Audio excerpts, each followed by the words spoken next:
Wenn ihr wissen wollt, ob es heute oldschoolig wird, dann bleibt dabei!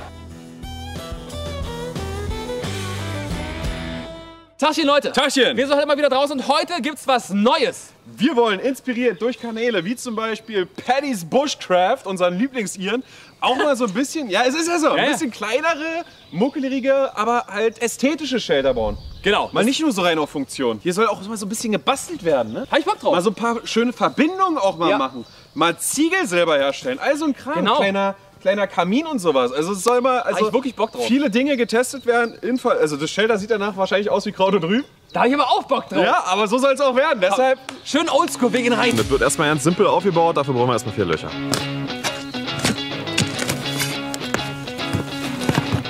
Drei Löcher haben wir schon. Jetzt haben wir quasi Stämme über hingelegt, um zu ermitteln, dass es ungefähr rechtwinklig ist.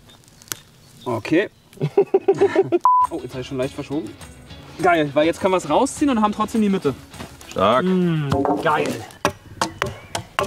Gut, erster Stamm kommt rein. Ich wollte schon wieder was anderes sagen.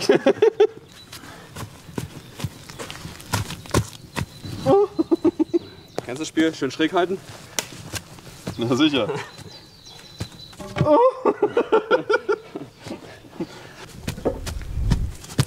Jetzt wollen wir das Ganze ausstemmen und machen hier einmal auf Pipapo ungefähr Basis. Muss man nicht machen, aber wird einfach stabiler dadurch, weil quasi keine runde Auflage, sondern eine schöne. Und wir wollen heute, Anni, heute mal richtig präzise. Nicht so Pipapo ungefähr, wir haben Stechbeile dabei. Legen wir hier ein paar Mal ein, damit wir besser ausstemmen können und das alles ein bisschen schneller geht.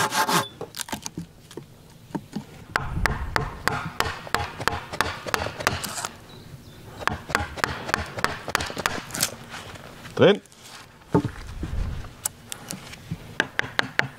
Wird es passen? Oh ja. Oh mein Gott. Geil. Oha, also ich bin nicht überrascht, dass es passt, aber es passt. Nice. Also weniger Winkelspiel als sonst. Da machen wir heute, weil wir uns wirklich Bushcraft-mäßig Mühe geben, Holznägel rein, Freunde. Willst du mich verarschen? Holznägel. Keilen wir die diesmal auch? Ja, wir machen das richtig. Oh, stimmt. Oha! Da zeigen wir euch mal, was wir lange nicht mehr gezeigt haben, wie wir die Holznägel überhaupt machen. Ach du Scheiße. So. Oh ja, wie das reingeht. Suit, sagst Oh du? ja. Ja, raus mit dem. Das geht immer besonders leicht, ne? Ist immer richtig zum Kotzen. So, jetzt bauen wir die Nagelmaschine auf. Die haben wir damals von einem Zuschauer bekommen. Der hat uns das hier zurechtgeschweißt. Da brauchen wir jetzt Äste für und dann jagen wir die durch und unten kommt der perfekte 20 mm Holznagel raus. Richtig geil, ey.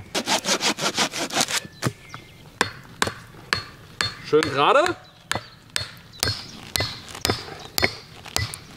Ey, wie gut das funktioniert, ja? Jetzt kommt der neue rauf hier und wird den anderen durchploppen lassen.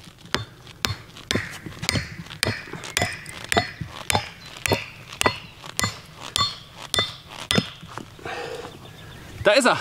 Ein perfekter Holznagel. Jetzt müssen wir, das haben wir nämlich vorher falsch gemacht, einmal hier ablenken, damit wir die korrekte Länge haben. Jetzt wird es eingesägt und dann wird der Keil reingehauen. Soweit so gut, das Ding steht hier. Der Grundrahmen ist schon mal nicht schlecht.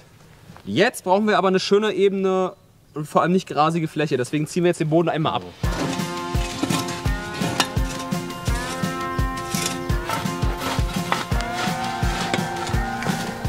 Wir können uns jetzt viel Arbeit machen und quasi die Rundung wie beim Blockhaus so ausstammen, aber das ist Quatsch. Kann man auch sein Weil lassen. ein V wird genauso gut sein.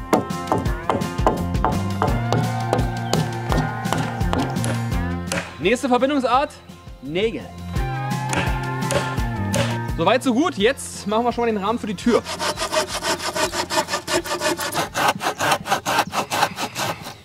So, die werden natürlich auch wieder leicht eingebuddelt.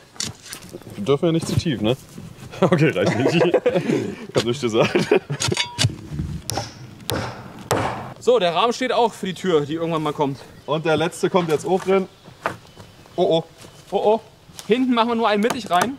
1, 2, 3, 4. Hier in die Ecke soll übrigens später der Ofen. Den bauen wir aber wirklich erst später. Aber jetzt kommt erstmal eine Feuerstelle, weil jetzt gibt's Fresschen.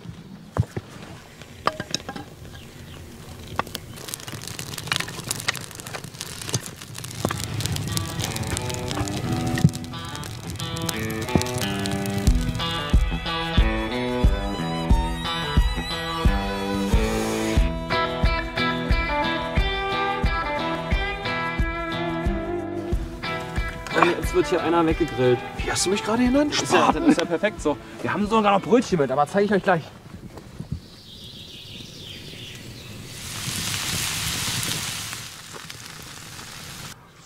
Das geht, ne?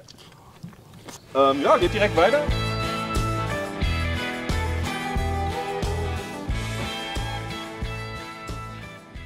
So, die kleinen Lücken füllen wir mit kleinen Stäben auf hier. Du vielleicht noch? Oh ja, du willst da richtig rein, wa? Ja. Oh Gott, oh Gott, Na oh Gott. klar, Alter. Wie massiv diese Wand jetzt ist. Übrigens, der Plan dieser Wand ist, dass wir ganz viel Hölzer stapeln, festnageln. In der Mitte kommt noch ein Fenster rein. Und die Lücken werden mit Moos aufgefüllt. Das sieht nämlich nicht nur cool aus, sondern ist auch richtig geil, dass kein Wind durchzieht. So, jetzt kommt das Fenster. Dafür brauchen wir einen kleinen Rahmen. Oh, das ist gut für die Gelenke. Das schmeckt. So shit. Wie groß soll denn das Fenster werden? Erstmal hier unten festmachen, oder? Ich sag dir, wie groß das Fenster werden soll. Das haben die schon mal ehrlich zu entscheiden? Hammer, Machst du alle Proben. Du Marcel. geil, oder? Ich weiß schon wieder, wie krumm wird. Aber was ist denn heute? Ne, das ist der Fäustel. Der Fäustel.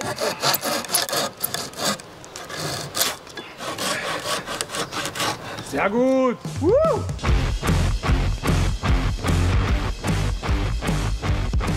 So, wir haben jetzt alles rangenagelt. Das, hier oben das Komplizierte machen wir nachher. Und jetzt wird das Fenster ausgesägt.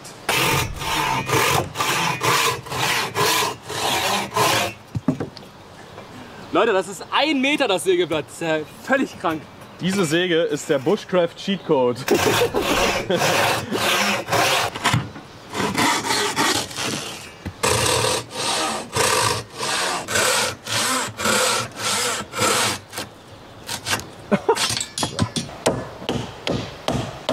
So, jetzt seht ihr ja, dass wir hier jetzt so ein Trapez offen haben und das wollen wir jetzt probieren, ja, ungefähr aufzufüllen. Also, dass man sagt, bis hier und von hier aus dann das schön flach zuspitzen, dass das einfach ein bisschen geiler dann anliegt. Ungefähr, pipapo. Genau. Das müssen wir wahrscheinlich dann hier nochmal machen, fürs nächste. Ja. Markiert das hier mal grob. Weiter. Ja, komm, reicht. Nee.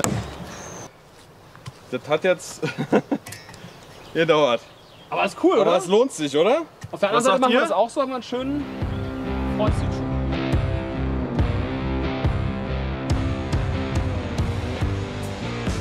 So, der letzte wird eingepasst. Also wir haben diesmal auch vor, wirklich Fenster zu machen. Oh, geil!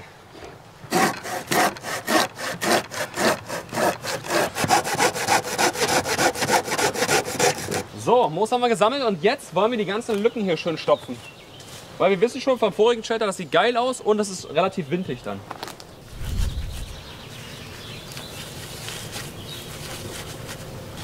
Stopfen wir jetzt einfach so rein hier und dann ist schick.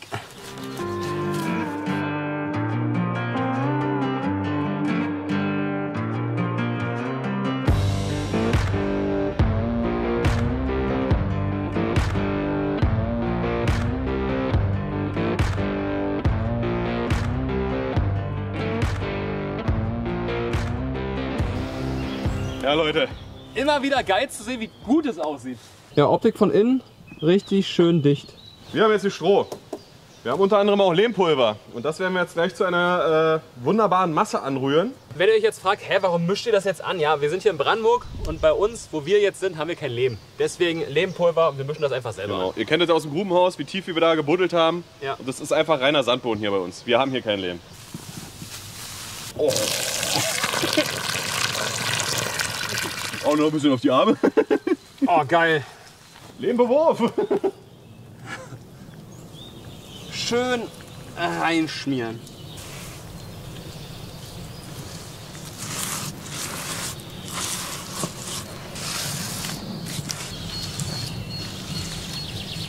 Bam, nächste Seitenwand komplett fertig. Wir wissen auch aus Erfahrung, das wird natürlich jetzt trocknen und manchmal werden noch kleine Spalte kommen. Dann muss man nochmal nachschmieren, Ja. aber ist normal. Aber dafür liegt noch genug auf dem Boden, was man dann wieder aufweichen kann. Richtig, das ist alles kein Problem. Hier links kann man Türen. Hier vorne kommen kranke Wände und eine kranke Wand, wo ein kleines Fenster reinkommt. Und hier rechts kommt ein Ofen hin. Aber der wird nicht reingebaut, dass wir Platz wegnehmen, der wird quasi außen rangebaut. Jetzt wird einer weggepflastert hier. Jetzt verdichten wir professionell. In Bushcraft-Manier? Ja, das passt.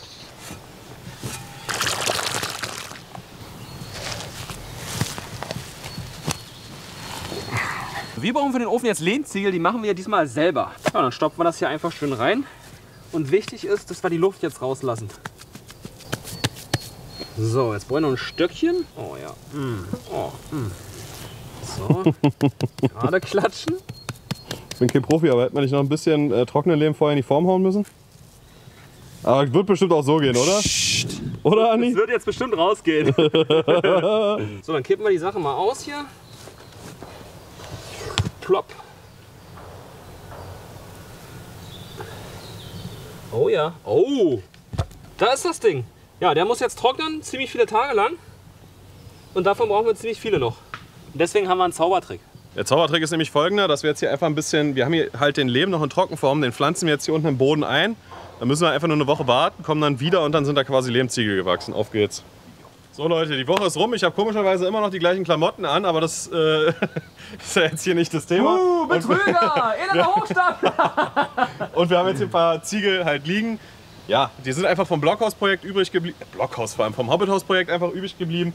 Warum soll man sie nicht benutzen? Deshalb jetzt hier einfach verbauen. Die muss auch halt nicht perfekt werden, sag ich immer. Keine Angst, wird's auch nicht. Finde ich schon mal stark. Ja, das geht ja gut. Boah, das wird richtig fresh aussehen. Mhm.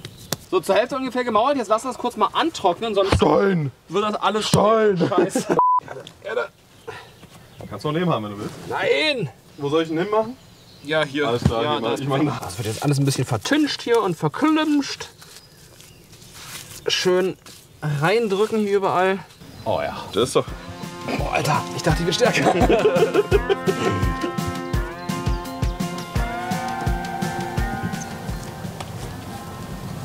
Gut, wir müssen uns jetzt irgendwie ausdenken, wie wir den verjüngen, den Kamin. Und wir sind heute mal verrückt. Wir probieren es mit Holz. Das klingt jetzt erstmal dumm, weil Holz ja brennt. Ist es auch. Aber wir probieren es einfach mal, weil irgendwie müssen es die Leute ja früher auch gemacht haben, die halt kein Metall hatten. Muss ja irgendwie young sein. Wir werden das einfach mit sehr, sehr viel Lehm einschmieren und hoffen, dass das dann funktioniert.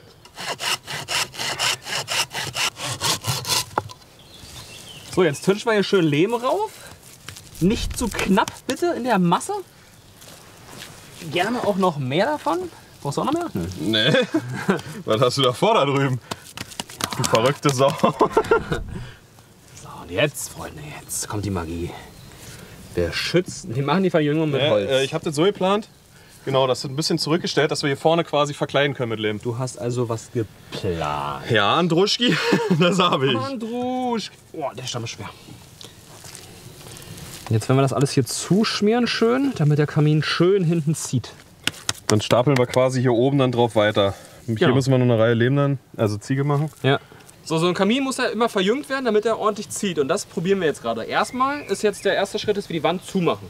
Das sieht ja schon mal gut aus, zieht nicht rein, regnet nicht rein. Und dann zeigen wir euch gleich, wie wir das weitermachen. Nee. Nein, vor einem halben Stein. Klar. Jetzt haben wir den Salat, Andi. Naja. Okay. Ach komm. Okay, Bro. So, jetzt kommt die Verjüngung. Also eigentlich haben wir schon verjüngt, aber jetzt verjüngen wir. Was hast du da? Eine Lückenwurst. Eine Lückenwurst. Die kennt man.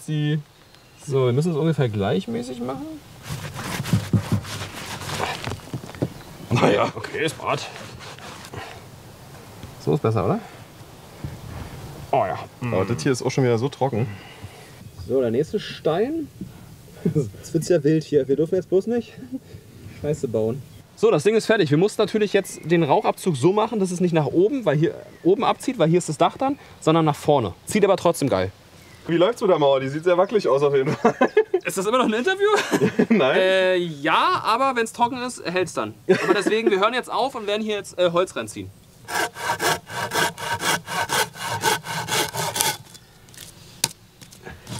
Oh, oh, oh, oh! So, wir wollen jetzt ein kleines Feuerchen machen, aber wenn der Kamin das erste Mal fertig ist, ist er noch sehr, sehr feucht. Deswegen dürfen wir heute nur ein sehr, sehr kleines Feuer machen. Alter, das ist ja so ein saftiger Kienspan, das könnt ihr euch ja nicht vorstellen. Saftig! Oh, eine Verbrennung hatte ich lange nicht mehr, geil. Ja, ich hatte in der Tat letztens erst eine, das reicht. Oh ja. Wie gesagt, es darf kein großes Feuer werden, das ist schon ziemlich groß gerade. Also, da quatscht doch gar nicht raus, Andi, vorne. Immer noch, ja?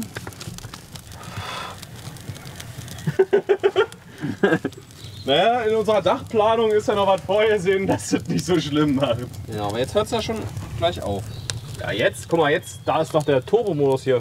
Ja, jetzt. Ja. Ein bisschen nach vorne, ja. Das wird wahrscheinlich noch höher sein. Was war jetzt hier genau das Problem?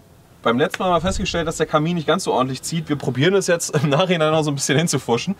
Und zwar haben wir Folgendes vor. Wir wollen jetzt hier einen Holzrahmen bauen aus Stämmen, der dann hier einfach mit Lehm eingearbeitet wird und von innen so ein bisschen abgeschirmt wird, dass er nicht abfackelt. Und auf den Holzrahmen werden wir hochkant noch Ziegel stellen, um dann dieses Stück, was hier noch frei ist, dann dicht zu machen. Und dadurch müsste hoffentlich der Rauch hier nicht so vorquillen, sondern sich da drinnen sammeln und dann nach draußen ziehen. So der Plan. Wenn das nicht funktioniert, müssen wir mal schauen, wie wir es machen.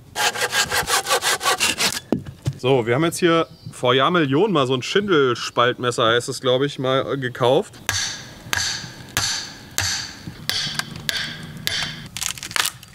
Da ist er.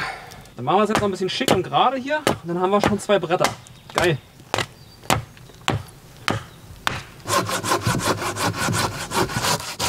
Gut, jetzt wird der Rahmen hier zusammengenagelt da.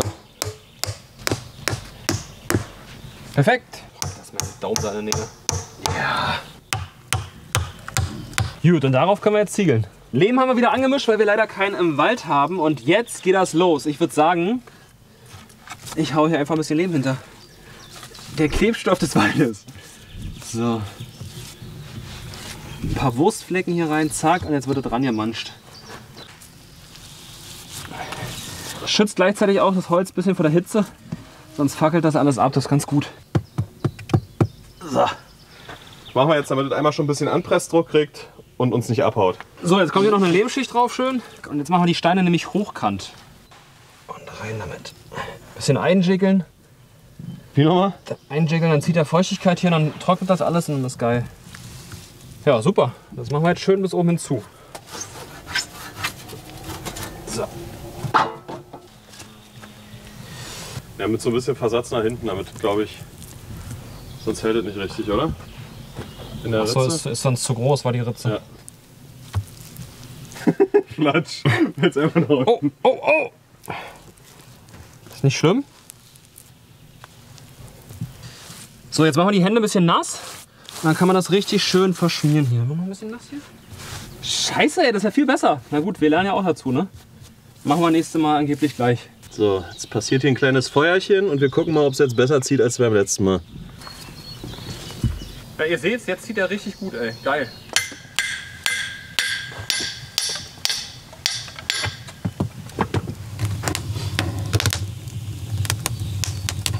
So, ein bisschen hier noch. Was sagt er? Chat, ist gut? Ich find's gut. Genau, wir wollen ja, das ist nur auf Klemmung, ne? Guck mal, wie er kommt jetzt noch ein Nagel rein. Wir wollen vorne diesmal auch ein Fenster Um haben. euch mal zu also ich rütt. Oh, den müssen wir doch befestigen, sehe ich gerade. Oh, ach, weißt du warum? Weil der das jetzt hier ein bisschen auseinanderdrückt. Behaupte ich mal. Ah, aber den müssen wir trotzdem festmachen. Können wir ja so seitlich einen Nagel reinschlagen oder so. Gut, dann setzen wir die Dinger jetzt hier mal ein. Ich würde sagen minimal zu kurz. Also ich glaube, die müssen wir dann doch festnageln, leider. Yep. So, dann schlagen wir den noch rein hier.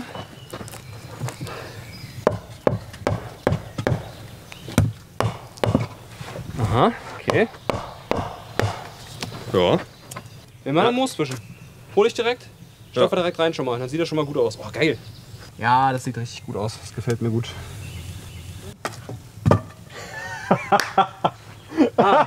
Deshalb, okay. Hätte uns eigentlich... Hätte uns auch klar sein können. Ach krass, ja. Hier jetzt auch gar nicht mehr. Ja gut, ist ja auch mal eine Erfahrung. Das machen wir jetzt nochmal neu und nochmal besser.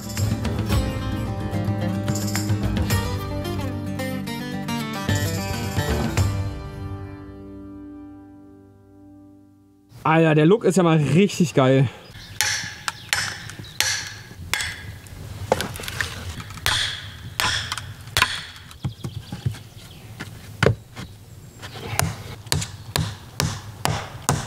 Schön, ey. Ja, ist ganz okay. Wir bauen jetzt die Tür. Dazu werden wir Eckverbindung machen, die heißt eine Schlitz-Zapfen-Verbindung. Jetzt kommen hier die Schlitze rein. Ja. Damit wir den Zapfen da bauen können und der wird hier reingesteckt. Genau, und den Zapfen müssen wir dann so anpassen. Du musst das jetzt irgendwie voll festhalten. Oh Gott.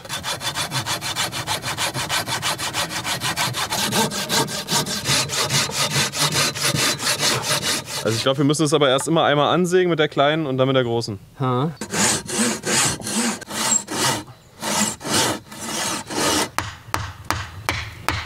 Jetzt ist wichtig, bei uns nicht, aber wenn ihr das zu Hause macht mit echtem, richtigen, guten Holz. Von der anderen Seite, ne? Von der anderen Seite, sonst bricht das nämlich hundertprozentig hier weg.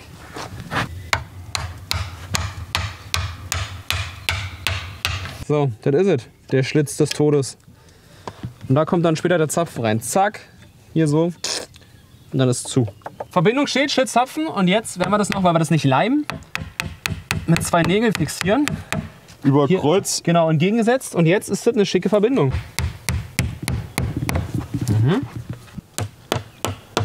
So. Das ist das Ding. Es ist in sich sehr stabil. Und jetzt zeigen wir euch, wie wir das vorhaben einzubauen. So, vom Prinzip her kommt jetzt quasi unten noch so eine Leiste hin. Unten ein Nagel drin. Dann kommt von hier oben ein Nagel so rein. Hier.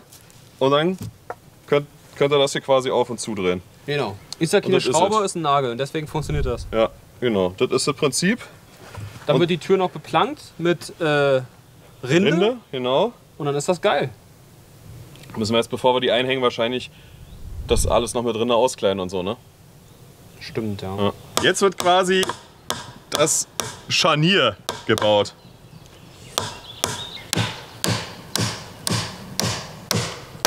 So, und jetzt müssen wir das wieder hoch machen, so ein bisschen eigentlich. Ja. Das ist schier möglich. Ja, schön auf die Verbindung. Na, warte mal. Wir bewegen das einfach so ein bisschen, dass es... Oh, Junge. Ja, und so öfter man das jetzt benutzt und unten noch festnagelt, dann ist das machen wir jetzt, glaube ich, einfach mal auch erstmal. Ey, wie geil wird die Tür? Tür ist fertig, haben wir euch jetzt nicht gezeigt, war übelst der Arschkrampf, die ganzen Dinger ranzunageln. Ja. Aber Es funktioniert. das ist ja richtig geil. Zack. Zack. Und das Allergeilste ist, Freunde, das Ganze geht auch nach innen auf. Und ich glaube, wir haben diesmal auch das Z richtig gemacht, sozusagen. Weil quasi dann das Gewicht von hier oben, von der oberen genau. Ecke in die untere Ecke reingeleitet wird. Ja. So macht man's. Ja. Schön. Tür ist schon mal fertig und jetzt kommen wir zum Fenster. Da haben wir uns was ausgedacht. Es wird wild. Es wird grün und wild und hat was mit der Naturschnur zu tun. Wir zeigen euch, was wir jetzt machen. So, Freunde, für die Fenster haben wir uns überlegt, nehmen wir jetzt einfach hier so Robinienblätter, die wir dann einfach dafür verwursten. Warum das? Weil es das bei uns im Wald in Hülle und Fülle gibt. Und es der Art von Baum jetzt auch nicht wehtut, wenn man da hier einen oder anderen Ast wegknipst. Wir haben davon, wie gesagt, sowieso 1000 und die wachsen auch super schnell. Das tut jetzt hier dem ganzen Ökosystem nicht weh. So, Gerhard hat es fleißig gesammelt und ich werde es gleich weiterverarbeiten. Wir machen einfach so eine Art Fächer. Einfach ein Bündel nehmen und zusammenbündeln, zusammenschnüren.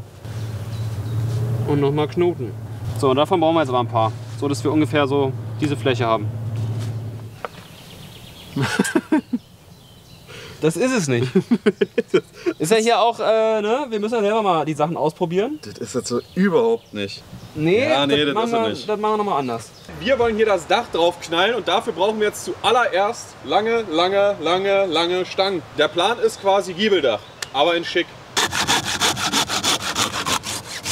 Damit der Pfeiler jetzt nicht einfach raufgesetzt wird und wackelt, sondern ein bisschen Stabilität kriegt, machen wir jetzt einen V rein.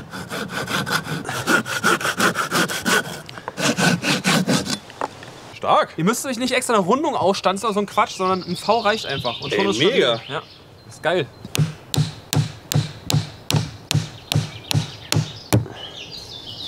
Aha. Wir haben jetzt hier ein Stämmchen geholt.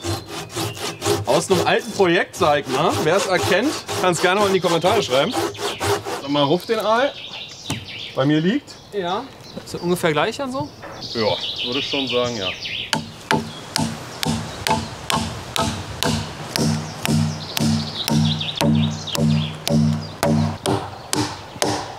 Ja, wir versuchen gerade Stämme zu sammeln. Manche sind nicht so gerade, aber ist mir egal. Ja. Wollen wir dann jetzt erstmal aber die Stützbalken nageln und dann legen? Ja. Ist zwar ein bisschen Glücksspiel auch, dass es dann Ja, ist ein passt, bisschen aber das kriegen wir hin. Glücksspiel, Auf jeden Fall würde ich vorne anfangen, damit es vorne schön aussieht und hinten ist.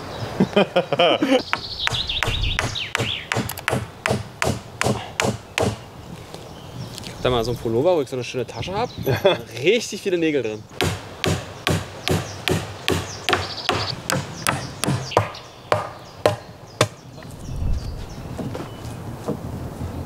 Oh mein Gott.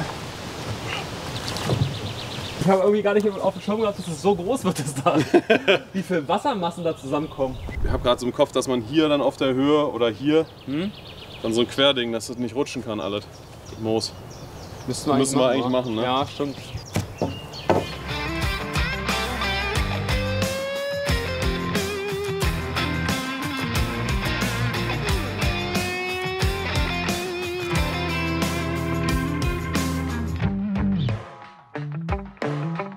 Das schaut doch mal gar nicht so unvernünftig aus. Oh, wow. Alter, das ist ein Riesendach.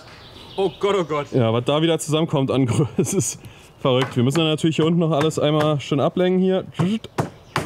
Ja. Wir haben uns jetzt entschieden, das doch alles oben einmal festzumachen, damit uns die Dinger halt nicht runterrutschen, ne? Ja, besser ist. Ey Mann, lass mich doch mal in Ruhe, Baum. Aber er ließ sie nicht in Ruhe. Boah, was, Alter? Wow!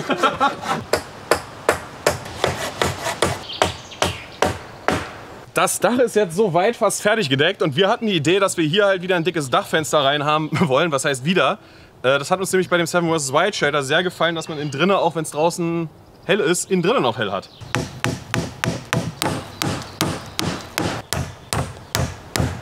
Wir haben jetzt folgenden Plan. Wenn wir da nämlich eine durchsichtige Folie als Dachfenster machen, wird der Regen ja das quasi eindrücken. Das kennen wir schon. Das heißt, wir müssen jetzt so eine Zwischendinger machen. Das musst du schon weiter unten hin. Hä? Gut, egal. Nee, das mache ich nochmal. Ja, klar, aber wenn es passen würde, Leute. Hä? Aber wie kann das denn sein? Dann kommt hier und da ein Nagel rein und dann haben wir quasi so ein Geflecht. Kommen die überall zwischen immer. Aber guck mal, hier können wir den noch verwenden dann. Ja, ist doch geil.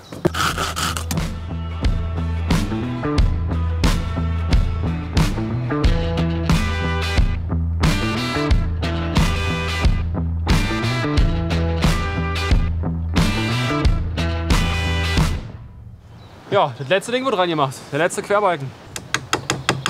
Alter. Geil. Gut. Wir haben das Dach jetzt fertig. Erstmal. Hallo. Aber es geht damit gleich weiter. Hallo, aber vorher. Gerhard ist da drin, okay. Ich bin hier drin. Wir haben eine coole Ablage hinten in Planung und deswegen brauchen wir jetzt Stämme noch im Nachhinein. Das zeigen wir euch gleich von innen, aber erstmal das selber mal testen. Das geht so, ja. Hier ist der nächste, Gerrit. Wow! Okay, so kompliziert war das gar nicht. Aber Ich bin ja begeistert, Andreas. also wir sind jetzt hinten im Shelter, ja? Das ist die Rückwand. Genau, und jetzt ist hier auf magische Art und Weise eine wunderbare Ablage. Hier ist aber wirklich geil. Hier können Rucksäcke drauf, hier können Kerzen drauf, sonst was. Hier wird noch zugemacht außen und man hat trotzdem diese ganze Ablage im Innenbereich. Das ist ja richtig toll. Ja, das ist stabil ohne Ende. Also. So Leute, es geht weiter mit der Plane. Jetzt kommt das Fenster quasi. Also bei mir liegt sie jetzt. Zieh mal unten noch ein bisschen zu dir. Jetzt müssen wir hier pipapo ungefähr. Nee, ganz genau. Das Loch reinschneiden. So, dann setzen wir hier jetzt nochmal einen Schlitz. Einen sauberen Schnitt zapfen. Wie schneiden jetzt das Fenster aus? Angeblich? Auf den Strich. Auf den Strich. Bis hier oben. Ach, wenn Stöcker drunter sind. Das ist doch gut gemacht. Der Plan ist nämlich, ein Schnuff zu kurz, müsst ihr wissen. Ach, demnächst lassen wir uns so eine Folie nur noch auf Maß fertigen. Auf Maß? Ja, klar. Oh, das wird so geil aussehen gleich. Ungefähr das hier. Nice. Ihr Idioten, ihr habt ein Loch reingemacht.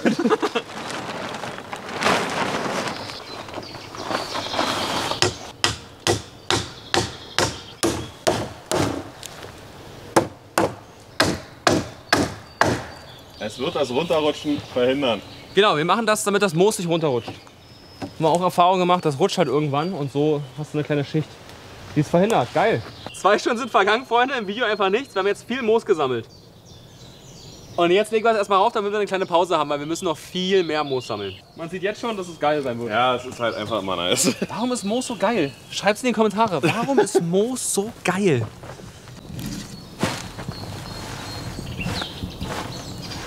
Vielleicht, Anni, aber auch nur vielleicht, Ja? müssen wir hier unten noch so 1, 2 Dinger zwischenklemmen. Also ich merke jetzt schon, wie es ein bisschen einsackt. Ah, okay. Das müssen wir wahrscheinlich noch machen. Also die müssen einfach nur so zwischengeschoben werden, Ja, aber das muss das gemacht bisschen- werden, damit okay. es nicht so durchhängt. Da ist einfach ein Dachfenster anliegen. Alter. Ja, ist geil, dass wir ein Fenster haben, oder? Das checken ja Leute auch nicht, die sowas nicht bauen, dass das innen drin meistens immer voll dunkel ist. Ja.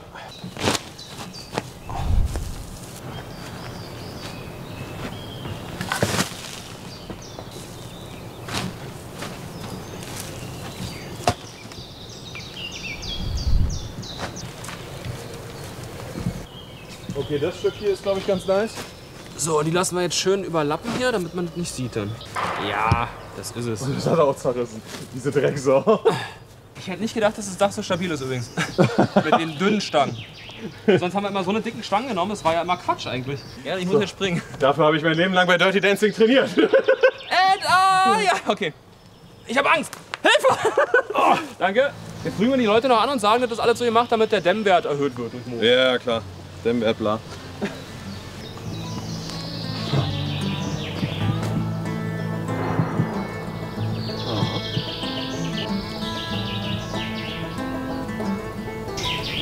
So, dann machen wir jetzt, wie du gesagt hast, Feuer an. Ja, hätte ich ganz auch gesagt. Bisschen weiter essen, dann geht's weiter. Leute, wir haben uns gerade verloren. Ja. Guckt mal hier raus. Ist ja wie so ein Panoramafenster. Panoramafenster, Ja, das können wir hier nicht zumachen.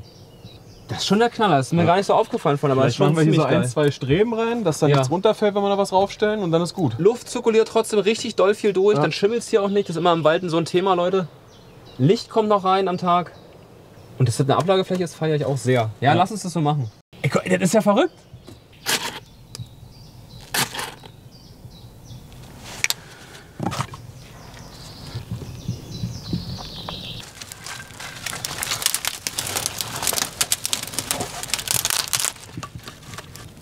Ich würde mal sagen, der zieht, ey.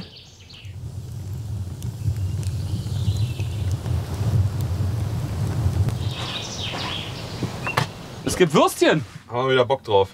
Die werden jetzt hier einfach aufgelanzt. Jetzt halten wir den Burschen hier einfach rein. Ja, guck mal, so geht. Sehr schön.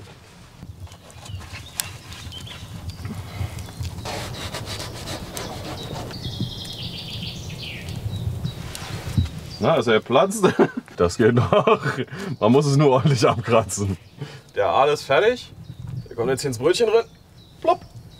Mach ich übereinander? Ja. Weißt du, was jetzt noch fehlt? Ketchup. Ketchup. Ketchup. Reicht ja auch. Ja, meine Zigarre schmeckt gut. So, wir essen jetzt auf und dann geht's weiter. Wir müssen noch ein bisschen was machen hier. Wir haben jetzt fertig gegessen und jetzt fangen wir an, die hintere Wand zuzumachen. Wir wollen so Längsstreben machen. Bam, bam, bam, bam. Okay, das sah jetzt aber so aus, als ob du ganz viele machen willst. Ich dachte jetzt so an 3. Also 1, 2, 3. Ich mach den kurz nehmen. Weil wir haben gemerkt, der Kamin zieht doch nicht so optimal. Deshalb müssen wir, um uns am Leben zu halten. Damit ihr noch viele weitere Videos sehen könnt. Genau, müssen wir das hier oben ein bisschen offener lassen. Jetzt habe ich überhaupt ja nicht mit dem Sägen.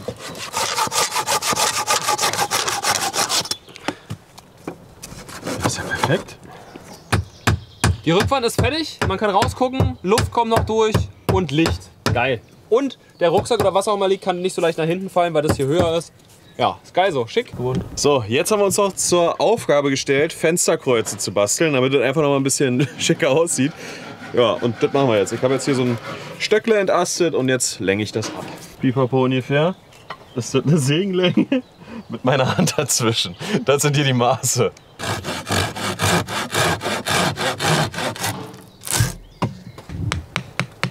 So, ich habe ein paar Mal eingesägt und jetzt stemmen wir die Sache aus. Das war ein schönes X kriegen, ne? Das Ziel ist das hier. Das typische Fensterkreuz. So, das arbeiten wir noch ein bisschen raus hier. Mit diesem völlig normalen Messer. Ja, ist doch ein normales Messer, oder was habt ihr?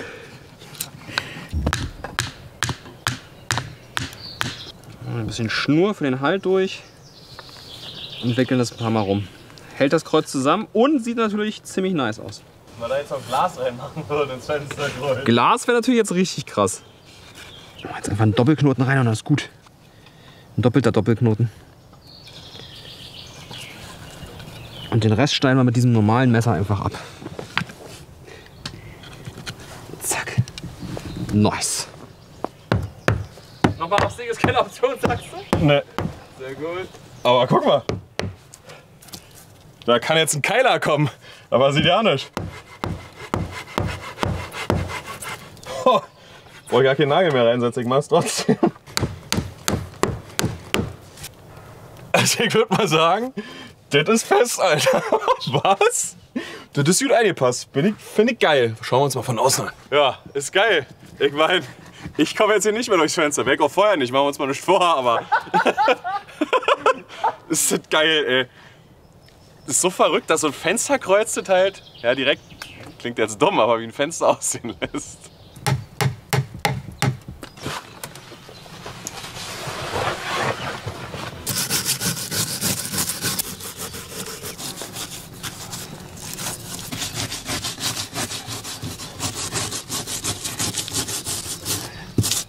Als nächstes müssen wir uns ein Dreibein bauen, weil wir Bock haben, wie gesagt, einen Eintopf zu kochen. Wir haben hier noch ein paar Stängchen gefunden. Da muss ich jetzt eine ablenken, weil die zu lang ist, und dann wird das Ding hier knüppert. So, dann tüdeln wir das da hier rum hier. Tüdelüdelüdelü.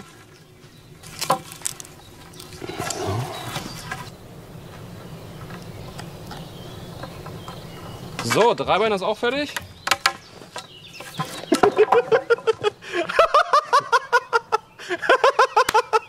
Wir haben es nicht nochmal gemacht, wir machen hier Risiko. Wir haben es jetzt einfach wieder reingesteckt und so ist es. So, wir machen jetzt einen kleinen Steinkreis. Ist noch ein bisschen sicherer und optisch natürlich ein Knarr. Oh ja, das ist es. Das ist es. Das reicht eigentlich auch schon.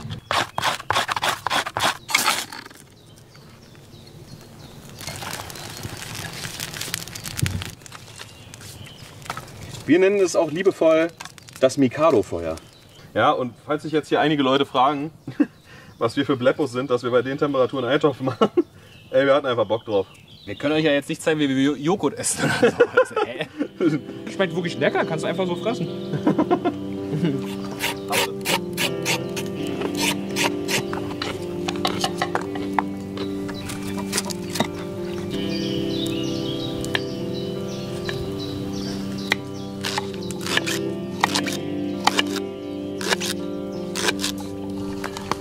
Ganz grob hier durchmischen. Hier gibt es jetzt noch feinsten Speck. Und wie will man sagen, für den Geschmack. So, Speck kommt rein.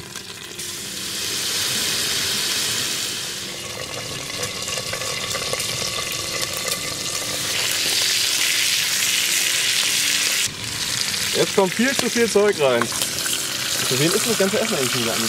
Keine Ahnung, ey. Angeblich ist unser Kameramann heute mit.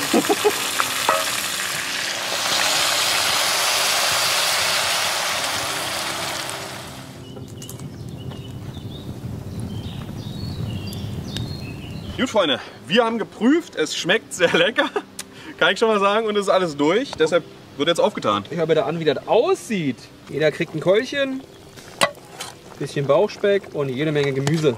Reicht das erstmal? Ja. Hier, das ist Annis Portion, der muss ja noch wachsen. Alter, wie heiß ist es? Ja. Ist gut gewürzt, ne? Ja. Oh. Man muss halt wirklich immer bedenken, dass in der Brühe jede Menge Salz drin ist. Und im Speck. Alter. Das Essen war wieder mal phänomenal, muss ich sagen. Alter, bin ich satt. Ich habe vielleicht mir noch mal nachgenommen und vielleicht war das zu viel.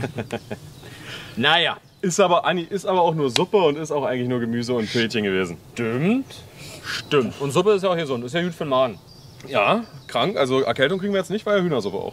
Super. Perfekt. Ja, ist schon mal gut. So, jetzt würde ich sagen, weil es noch hell ist, aber bald nicht mehr, beziehungsweise gleich nicht mehr, werden wir jetzt unsere Schlafplätze aufbauen. Genau, das machen wir. Danach werden wir hier so ein bisschen bei uns im Wald noch ein bisschen mal drum ackern. Außerhalb des Videos ist noch ein bisschen was zu tun. Bisschen Feuerholz. Und wir holen euch dann wieder dazu, wenn es ans Schlafen geht. Genau. Das wird eine Nacht, Anni, sagt ihr. Oh Gott. Elefanten brauche ich eigentlich wirklich nicht. Das war eigentlich Quatsch, die mitzunehmen. Ja. Stimmt. Ja. Gebe ich dir recht. Geil. Heute mal taktisch unterwegs hier. Das ist es. Boah, Leute, das wird ganz schön warm hier nach. Ja, ich merke das jetzt schon, ey. Ich bin so am Ölen. Also die Seite kann ich glaube ich auflassen. Ja. Alter. Juti. Boah. Aber krass. In der Mitte könnte noch ein dritter liegen. Theoretisch. Das stimmt wohl. Oh, so Freunde, was soll ich sagen? Gute Nacht. Bis morgen. Falls was nachts passiert, sagen wir euch bitte. Nachtello.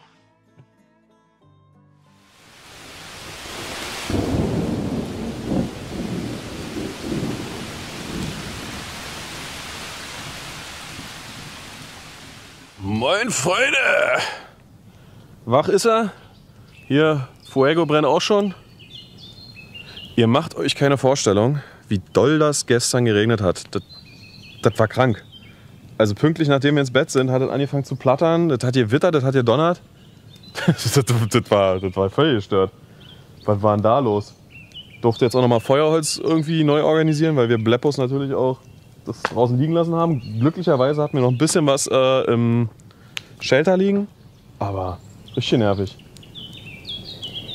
Nacht war auch nicht schön, dazu reden wir nachher. Jetzt machen wir erstmal den Wurm da hinten wach. Da ist er, der Aal. Andi, komm, Mama, jetzt hier aufstehen. Hallo Andi, jetzt sind wir von hier. Wir sind jetzt von der anderen Seite. Wir sind vom Fenster. Ey, komm, wir nehmen ihn auch noch mal von der anderen Seite hops, oder, Chat? Mann, halt die Fresse. Andi, guck mal, jetzt bin ich hier drüben. Der angepisste Blick, der gibt mir so viel Kraft. Komm mal, jetzt steh auf. Komm mal. Ich hab nur Idioten als Freunde. Ich muss mir andere Freunde suchen, Alter. So Freunde, können wir jetzt endlich den Kaffee machen. Ich bin auf jeden Fall schon wach, Andi noch nicht so richtig. Moin. Okay, wir überspitzen den Kontrast aber auch ein bisschen immer, ne? Vielleicht. Moin. Ein bisschen geregnet hat. Alter, das war richtig Starkregen. Hä, so viel Hat sich Wasser. ein bisschen gruselig angefühlt im Shelter, muss ich sagen. Mann, das hat funktioniert. Alter, war das doll. Aber die Mücken gehen dann durchweg. Aber heute früh hat es dann aufgehört zu regnen, Alter, kamen die Mücken dann. Ich musste das Netz vormachen. Ja. What the fuck. Ja, so ist es halt, ne? Aber dafür haben wir jetzt Feuer und Mücken sind wieder weg. Also, was man aber sagen muss, Ja? haben ja viele von euch wahrscheinlich noch nicht gemacht, bei Regen draußen schlafen ist nochmal ein Ticken geiler. Ja. Weil der Sound vom Regen, und das ist schon Das sehr Geile geil. ist ja, die Kombi von dem Shelter, dass das halt so ein bisschen abgedumpfter Ja. Waldsound ist vom Regen. Ja. Aber du hast so ein bisschen dieses Plangetröppel. Durch das Bisschen. kleine Dachfenster. Ich lag ja unterm Dachfenster und ich hatte wirklich Panik, dass bei diesem Starkregen die Folie irgendwie abreißt. Das hätte mich genau getroffen. Ja. Aber es wäre das ist ja die Seven Survive Folie. Ja, ja. Die hat was die jetzt schon alles mitgemacht hat. Also die Top Folie, Alter, kannst nichts sagen. Naja, auf jeden Fall gibt es jetzt Kaffee und Stockbrot. Genau. dann Und wir müssen zeigen wir denen jetzt mal das Dach, dass es schön aussieht, immer noch dicht ist. Stimmt. Gut fürs Moos auch, dass es jetzt mal geregnet hat. Ja. Wir machen jetzt Stockbrot und dazu brauchen wir jetzt erstmal Mehl Typ 405. So. Alles in Zipbeutel, damit ihr nicht rumspielt draußen. Dann ist nur der Zipbeutel innen drinne dreckig und der Rest ist cool. Dann könnt ihr auch alles vermischen gleich. Hier, Andi. Den Zucker haben wir beim Bäcker bei der Tankstelle geklaut. Kann man auch mal offen so sagen. Was heißt geklaut? Ja, wir haben den einfach nicht in unseren Kaffee reingemacht. Ist Diebstahl dann auch klauen? Ja. So, circa 1 Esslöffel Zucker, ein Päckchen Trockenhefe, 200 Milliliter Milch, oder 220, ist ja auch real, alles ungefähr hier. 2 Esslöffel Öl und ein bisschen Salz. Reicht. Dann sippt ihr das zu. Ist das schon zu warm, Andi? Ich weiß es nicht. Das Gold des Waldes. Nein, das war ja Knusper. Ah, boah, warst du eben nah dran an dem Strahl. habe auch. So, wir schlitzen uns jetzt die Stockbrotstöcker. Stockbrotstöcker. Ja, einfach glatt, die Rinde muss weg. Dann wird ja der Teig quasi rumgedreht. Ihr kennt das wahrscheinlich. Ich habe es in meiner Kindheit nicht gemacht, tatsächlich. Echt nicht? Nee, wir haben immer Marshmallows bekommen und die dann einfach angesteckt. Ja. Bisschen Mehl in die Hände und let's go. Das ist eine Wurst. Jetzt wird hier mal richtig einer rumgebrotet. Ja, eigentlich fast schon clever. Wir hätten jetzt hier so einen Steinklauer von der Begrenzung. Und noch einen Stein von der Begrenzung klaue. Pass mal auf, Alter. Ey, ich bin so ein Frettchen, das ist so geil. Gerützteig wird schwarz. Richtig schwarz. Willst du den Kaffee schon mal? Ja. Ah, da sind wir auf einmal wieder Freunde, ne? Nein. Oh, mit den Händen anfassen, ne? Ja klar. Oh, was ist mit den Händen? Guck mal, so könnten die auch aussehen. Setz dich nicht durch, sagst du? Arbeiterpfoten müssen dreckig sein. Aber nicht mit Teig, Andi.